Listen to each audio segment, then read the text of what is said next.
about the course that you finished? Bakit di ka naging psychologist? Actually, I am a psychologist. I was practicing sa States. Practicing? Sa Here. States. But here, bakit Hindi hindi pa. ka nagpa-practice? Credibilidad. Ay, gusto mong i-win Parang muna tignan yung mo ako, Okay. psychologist ako. Pupunta ka ba sa akin ngayon kung may clinic ako? I mean, ano naman yung, kutob Why ko. not? Kutob Bakit ko. nga? All the more. Kasi di ba, Kutob habang ko. nasa talk show ka rin. Di ba? So, pag pinapanood ka ng mga tao, you have something to say eh. So, bakit kita hindi pakikinggan? Ako, bigyan ko muna 1 year. Kung mag-establish ko muna yung credibility ko as a credible host, as a respected host and broadcaster. You have a daughter? Yes, I do. Okay. Paano yun? You know, ang hirap because your kid is in the States, di ba? Yes, she is. She's with her mom. Nakakausap mo siya? Oo naman. Yan ang the wonders of high-tech talaga. Webcam. Para kayo nagkikita pa rin. Oo, and then, her mom sends me pictures every so often. So nakikita ko palaki ng palaki. Nagsisisi ka? Na naghiwalay kami? Hindi. Do you think, sa tingin mo, 10 years from now, pagka inisip mo ng inisip to, magsisisi ka? Hindi. Hindi pa rin? Nagsisisi ako na hindi ko, kumbaga, ginamit ang panahon. Minadali ko eh. Yung courtship, yung pagkasal. Actually, nagtanang kami. Hindi pa ako kasal sa simbahan. Kasi huwes lang talaga. Sa Napa, sa States. Parang Vegas. Yun nga lang, hindi si Elvis yung witness ko. Pero ang kinasisisihan ko lang talaga is, I should have taken my time. That way, baka nakita ko na, oops, medyo marami pa kaming kailangan i-iron out na differences, wag mo nang kasal. But hindi nag-follow yan ha? Because may mga tao na ang long din ng courtship. You know, they took their time, kinasal, late din. Oh.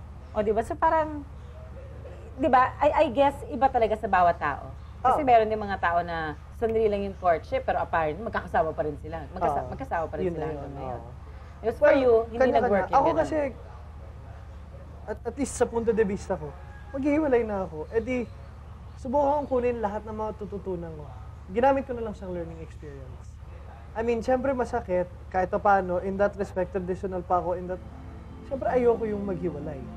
Diba? Marriage, in my opinion, kahit na hindi ako kinasal sa simbahan, kahit na hindi ako pressured by yung Catholic background ko na no man will put us under, what God has put together. Parang kahit pa paano, nag-I do rin ako eh. Tsaka umabot din ako dun sa punto na napakamahal ko yung tao na akala ko, kaya ko na buong buhay. So syempre, parang nanghihinaya ako, napapakawalan ko. But on the other side naman, nakikita ko hindi siya masaya. Alam ko hindi rin ako masaya. Di buong buhay, hindi kami masaya. Parang, why will I condemn her or condemn myself to that fate when baka makahanap pa siya ng iba na aalagaan siya na mas mabuti kaysa sa akin. Baka may mahanap akong iba na mapapaligaya ko ng mas maganda kaysa sa yung, obviously I failed to make my wife feel as happy as possible. So, there's hope. Happy ka naman di ba? Happy ka naman. Tsaka ayoko naman ipalabas na, wala na sa akin yung hiwalay na yan. Hindi, dinibdib ko talaga. But ako rin, hindi ako yung type ng tao na nagmumukmuk eh. Nangyari na eh. Hindi ko na mapapalitan yung nakaraan. So, move on and be happy. And I'm happy for her too. I mean, actually, yun yung ngayong irony eh. Kung kailan kami naghiwalay, doon pa kami naging mas malapit na kaibigan. Kasi tatawagan niya ako, may nakita siyang cute, may dinate siyang cute, ganyan. And it's okay with you? Of course, it's okay with me. Talaga? If she's happy, then good. Ganda nun. Alam mo, maganda yun kasi pareho nga kayong happy sa decision mo. Mahirap kasi kung isa lang. At saka mentalidad ko rin, parang nawalan na ako ng asawa, ba't pa ako mawawalan ng kaibigan? Naman. Oo, tama. So, diba? Kahit pa paano. So, thank you. I will see you later. Hindi mo pa kami pwedeng iwanan. Bakit? Basta later. Later, abangan nyo to. May papagawa ko. Hand.